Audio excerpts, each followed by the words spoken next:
It's time to find out what's cooking.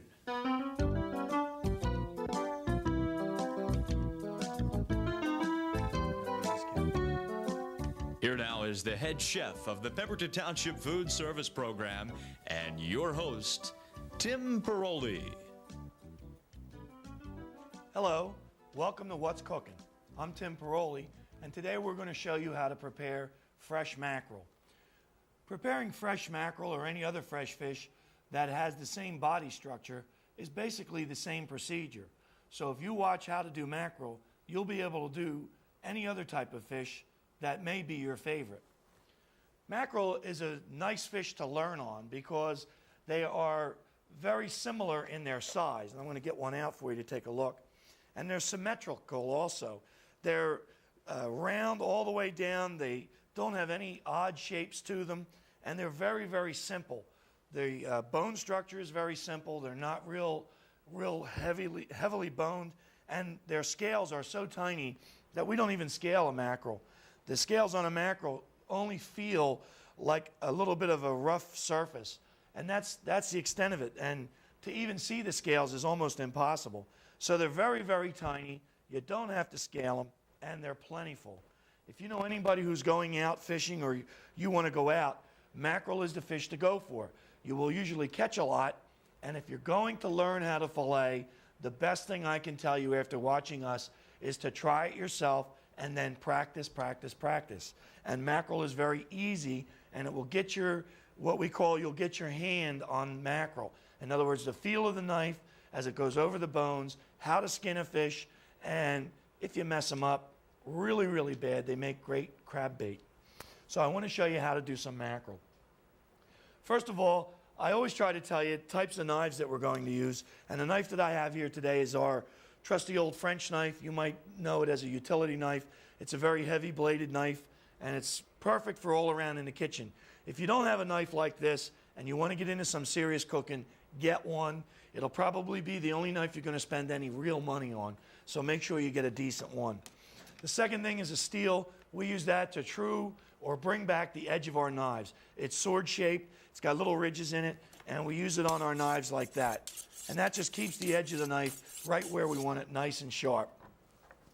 Another knife that I told you to always have, and I'm sure if you look around in the drawers you're going to find one, is a paring knife. Now, this knife, the little one, the paring knife, and this larger knife, which is called a boning knife, you may feel uncomfortable using this bigger knife. So I've told you in the past, get one of the paring knives, keep it brand new, and use this only for butchering of fish. And you'll find it, if your hands are small or you find this knife a little unwieldy, get the little guy and stay with it. What I'm going to use today is the boning knife, and I want to just point out 3 little areas of the blade, and you'll be all set. On a boning knife and any other knife, 3 areas of the blade that we are going to always use, and it's one way to keep them nice and sharp. You have the point of the knife, which you don't ever use for cutting anything heavy. We have this part, the sharp part, the edge. We're going to use that for most of our slicing. And if I've got to cut through anything that may have bones in it, I'm going to use this end closest to the handle. Because if I dull this part, it's not really going to matter. Also, the blade's a lot thicker there. So we're going to go to the fish now, and these fish are already eviscerated. In other words, if you're out on a boat, a party boat, you can get your fish cleaned. And all that is they take the fish, they split them from the vent all the way up to the gills. And this is what they should look like. It should have one slit in the bottom of the fish, and it should go right up to his gills, and it should be empty of any entrails. In other words, you don't want anything in the fish. That makes the fish a lot easier to cool, and when you keep the fish for a couple of days, if the entrails are in there, they will make the fish rot or go bad quickly. So that's how they should look when you get them. Another thing you want to look for, unless they've been frozen, is if the eye is nice and clear, and if the gills are a reddish to a pink color, and they should not be slimy at all. These gills are feathery, and they open right up, and you can see all 3 of them there. So we know this is a fresh fish. Now, what we do is we hold the fish by the head, and we directly in front of these 2 fins on the side is where we're going to make our cut. So we hold the fish by its head, and we're going to cut directly behind those fins. And I start my cut with the knife, and then once I get near the backbone, I use that closer to the handle part, and there we have the fish head. And what we're going to do with that is we're going to just leave this over here. I'm going to tuck him under there for right now. We're going to turn the fish over since I'm right-handed, and all we do is locate the backbone, and that will be a little round bone right there. You're going to put your knife on top of that and just slide the knife down the fish, keeping your hand above the knife, and also keep your hand past the knife. The knife is back here. I'm cutting this way. My hand's going right in front of the camera. And I'm just going to gently pull the knife down the fish. And that should give you what's called a side. And you can see some of the rib bones are showing there. And right down the side of the fish that's left on the board is the backbone. And you can see that very clearly. That's that long white bone. Now we just turn the fish over and we go right back on top of that bone and just kind of saw with the knife. Keep the knife angle tilted against the bone and gently saw the knife. Let it work. I'm pushing on the fish fillet. And you should be able to remove a section of fish right out of there like that. It'll be the backbone, and it'll be the bones that are in the middle will be surrounded. You can see how thin that is by a little bit of meat. You're always going to lose that little bit. Into this pot of water it goes. Then we're going to take this fish and we're going to just remove these rib bones. And the method that we use is called scalping. And what that is when we use the edge that I showed you earlier and we just scoop those bones right out of the fish. So we get right under those, we scoop the blade, and then we just drag it along the edge, and we should remove one portion of the belly and the rib bones, and it'll look like that. And there's not much to that, and like I said, the mackerel are great that way. So we're going to take off the other set of rib bones, and then we'll show you how to skin these and get them ready. And then I want to show you how nice they go. So all we do is put the knife under the ribs and pull it down. I'm going to move this fish to the edge so that I can get my knife right down under him. And once I get that, I'm going to make a little line and just pull that off of there. And there's the rib bones and that little piece of skin. Now you have two boneless fillets. And all that's on here that we may or may not want now, and I say that because in some dishes we'll leave it on, is the skin. And I told you that the skin is virtually scaleless. You can cook them skin side down just the way they are now. And when you lift them off, the skin will stick to the pan and there's no problem. So at this stage of the game, if you've done enough, you can quit now. However, I know that our viewers are a little more adventuresome than that. We're going to show you how to skin this. And these are very easy. The tail section is there. We hold the tail section and we're going to lay the knife on the tail section, press the knife to the board. I'm going to pull the fillet this way and move the knife this way. So that goes right on the board. I press the knife against the skin of the fish, and I'm pressing hard enough to bow the knife. And I just gently saw that while the knife is flat. And it may look like I haven't done anything, but now I can just pick that fillet up. Look at that. There's not a skin on it. And there's the skin. Now, you may do your first one or two. You may have a little more meat on them than just the skin. Don't panic. There's a lot of mackerel out there still. The last thing that you want to do, if we're getting real particular, because now that we're getting good, we're going to take that mackerel and we're going to turn it over, and down the side where the skin was will be a thin V-shaped line of dark meat. And I just made a line here on one side, and I only went in about 1/8 of an inch. And now I'm going to go in and make another V cut to connect that, and I should be able to lift out that dark meat. We always called it dark meat when I was a kid, and then when I got a little older and not much smarter, I learned that that's fish fat, and that's going to go in our pot.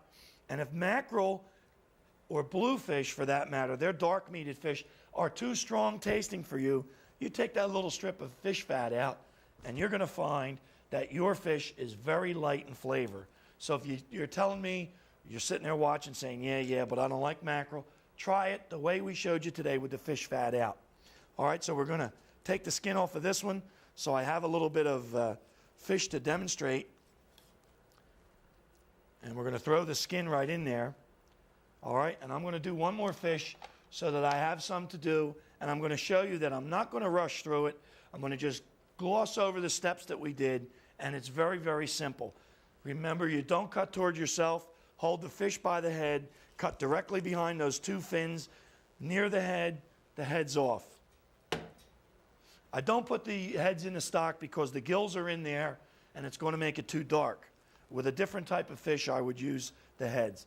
Now we find the backbone, and we let the knife ride on the backbone, holding the fish down, keeping my hand well past the knife. The knife's in the background there.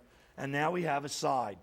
Turn the fish over, and we repeat that process, just keeping the knife blade pointed down against the backbone of the fish. And on a larger fish, you'll actually feel the bone kind of roller coaster over that. And you'll have the center bone out just like that. And then we just take these, and we're going to remove the rib bones and cut off that piece of belly meat, which is very thin, and it's almost impossible to skin on a smaller fish like this. There's a little piece of the fin there, and they go right into the stock. And then all we do is hold that fillet back down and keep the knife flat on the board. And I just skipped up on one, so I'm going to stick the knife back under it, holding down and just sliding the knife and sawing with the knife blade, and we just pull them right off. And we take the other side, we remove the rib cage the same way, and we hold them by the tail. And we're going to trim these up real nice, and I'm going to throw the ends of the fish fillets into the stock pot. And we're going to show you a real nice fish soup. So I've got a bunch of fillets there cleaned up. And what I'm going to do, since we're going to make a nice soup, is we're going to take off the ends of this celery. The big ends that are all white and discolored from being grown. And if the celery you get has the leaves on it, that can go right into your soup pot. And you just put that right in there. We're going to clean up our onion. And when I do that, all the ends and the peels are going right in there with the fish bones and the fish skins. And that's going to go right into our stock pot, because what we're going to do later on when we return is show you how we make this into a nice, fresh fish soup. And the nice thing about this is it doesn't take a whole lot of time. And then we're going to trim up our carrots. We're just head and tail in the carrots so that when I go to trim them up, I don't have to have anything wasted. And they go right into our soup pot. And any ends that you don't like the look of, they go right in there. And now we have a fish stock. And the nice thing about a fish stock is that it doesn't take the 4 hours that a beef stock takes or the 2.5 hours a chicken stock takes. Fish stock takes all of a half hour if you have a large pot of it going. And what we're going to do with this fish stock is I'm going to put a little bit of pepper in there, and I'm going to put a pinch of thyme in it. And then we're going to let that stock simmer. And you can see that the vegetables are in there, the tail is in there. It'll come to a boil. I'm going to let it simmer for just a couple of minutes. And while I'm doing these kind of things, I'd like you folks at home to pay attention to this.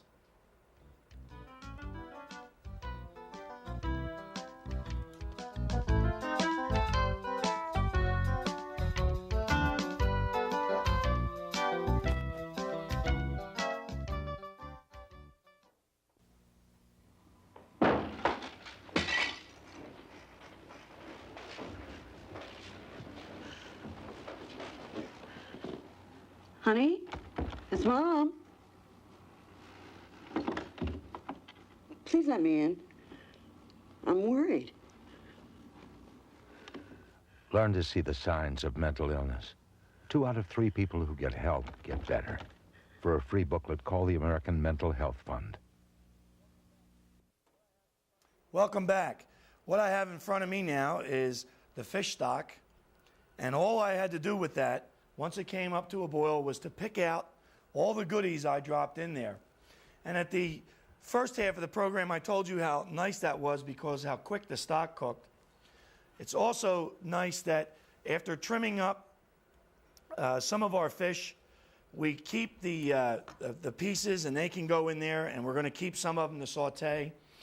What I'm going to do while the bits and pieces of the fish are floating in there, I'm going to take one of our fillets and we're going to dredge that in flour. And we're going to let that flour be absorbed by the fish. Now what I have here is the equivalent of one side, so I want to show you what you can do with them. We're going to dredge that in flour just like that, and whenever you see that something is to be dredged in flour, we just dip it in flour real good, make sure we get both sides, pat it into the flour, shake off the excess, and then we're going to hang on to that to use. And you can get them ready to be fried like that up to 15 minutes before you're going to actually cook them. So dredge them in the flour, your fillets are ready, they're going to get a nice little edge on them, and that's what we're after. Now what we have to put into our soup, since I took all the ends and everything out, this is very simple. You don't have to know any special cuts. It's very easy for you to make. All you've got to do is to cut the onion so that it will fit on a spoon. Just remember that we're going to be serving this.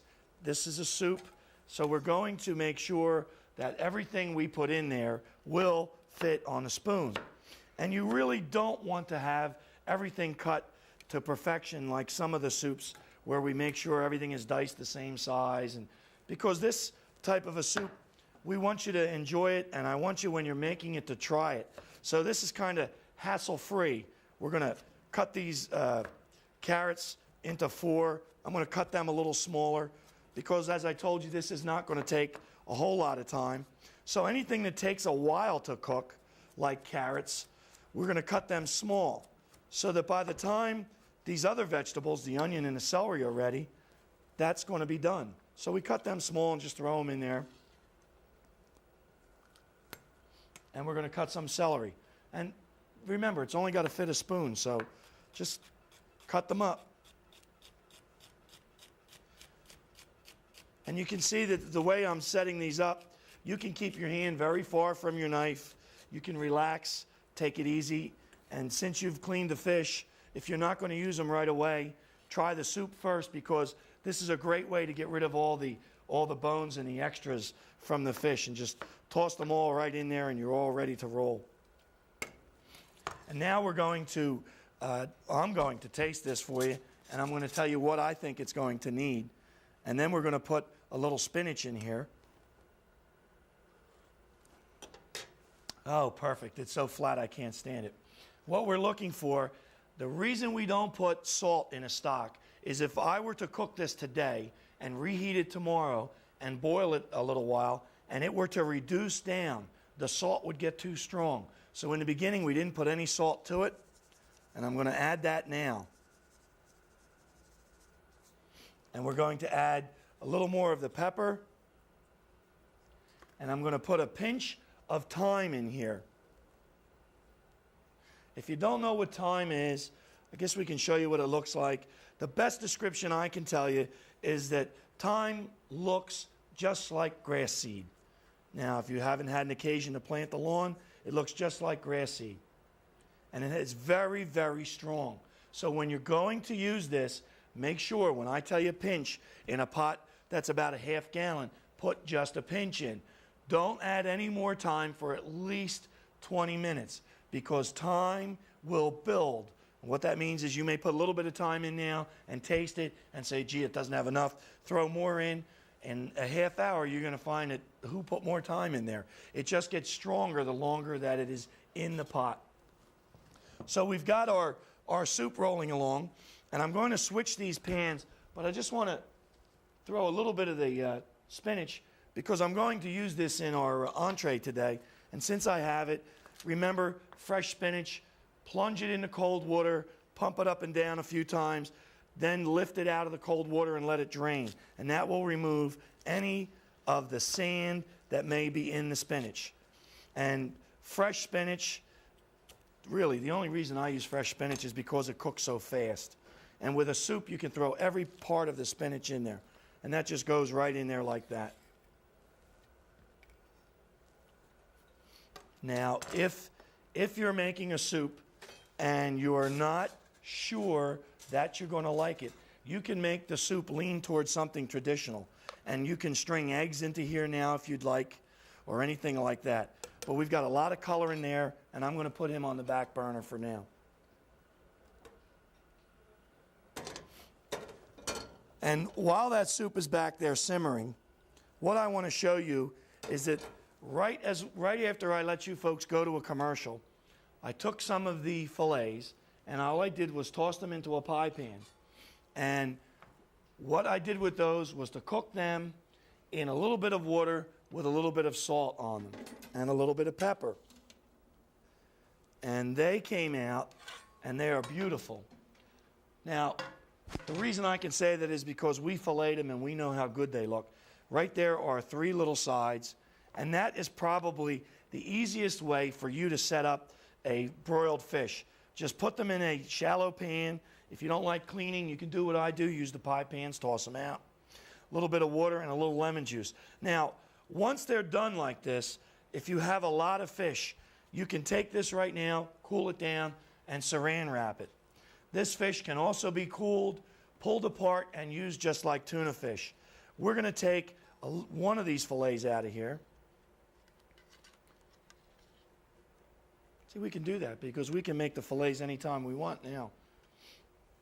And with all the things that are happening, America is just realizing now that most fish that comes into this country is not inspected or graded. You buy fish on the merit of the person that bought it. And a rule of thumb for years in the restaurant business, if you're going to use fish, buy the whole fish, because then you can tell if the fish is fresh or not. Once the fish is cut or filleted, then it can be treated chemically and with different salt baths, and you'll never know how old that fish is. So buy the fish fresh, and you will know.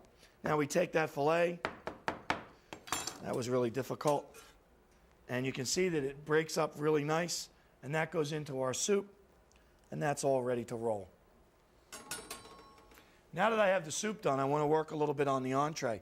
And I have here a saute pan, and if you haven't watched the program, all that is a low, flat pan with shallow sides. And we're going to take that pan, and I have the fish over here. I'm going to get ready, because if you've never sauteed a dish, saute means to cook lightly and quickly in a small amount of fat. So we're going to use this a little bit of butter today because I like it for the flavor. I'm going to cool the pan for just a second while I tell you. I like the butter for the flavor. I like it because it will brown and we can add characteristic color to it also.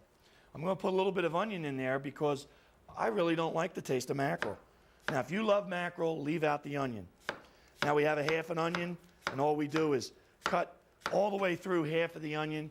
I turn the onion, and I'm going to make maybe 2 cuts, and that gives me some shaved onion. So the onion is ready. The pan is set up. Remember, we dredged the fish fillets in flour, and you can see they've absorbed the flour. Don't re-dredge them. They're going to be just fine. You know, since you skinned them, which side had the skin side, and that will usually be the smoother side. That's the side that we are going to lay into the pan first. Okay, so we are ready. I've got my onion. Get myself a handful of spinach here because this is going to be a Florentine. And we're ready to roll. Fish cooks quickly. Remember that. If you're used to cooking a lot of other things, the fish will cook very quickly. We're going to roll that butter around so that we distribute the heat evenly. It's going to brown. Don't burn it. Brown just lightly. You take a look at that. You'll see how that's browned. You'll have to take a quick look because I'm going to start. There it goes. In goes the onion. And on one side goes the spinach. On the other side goes the fish. And I get very close when I lay them into the frying pan because I don't want to have a splash or a spatter anywhere. And that goes into the frying pan, and you can see the spinach wilts very quickly. Now, as quickly as that's wilting, the fish is cooking just as quickly.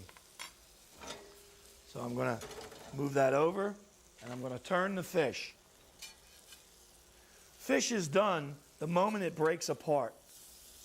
So the only thing that's holding these fish together is the amount of flour that we have on them. And then we have them like that.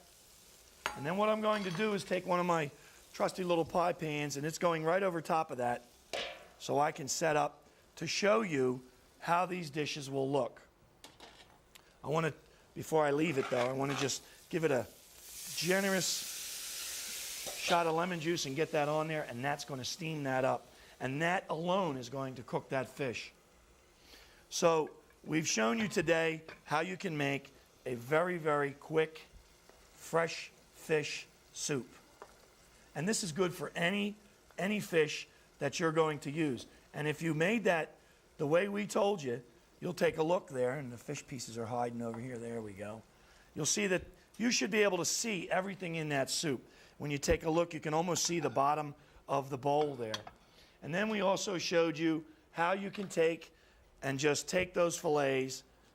And remember, the fillets can be used for anything that you used a cooked fish for. So you want to think of a flounder whenever you think of your cooked fillets. And we take that off. And the Florentine, what we're going to do is lift off our spinach.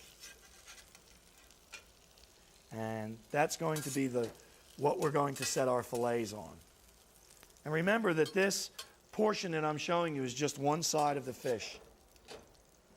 We're going to leave that skin side because that's going to look the best. And we'll lay them right over it. And that will get a lemon slice right on the side. And that's the easiest way that you can set up 3 different ways of preparing fresh fish. So when someone goes out fishing, don't scream holy mackerel, show them what's cooking, that you can make 3 different items from one fish. This has been Tim Paroli for What's Cooking. Thank you for watching.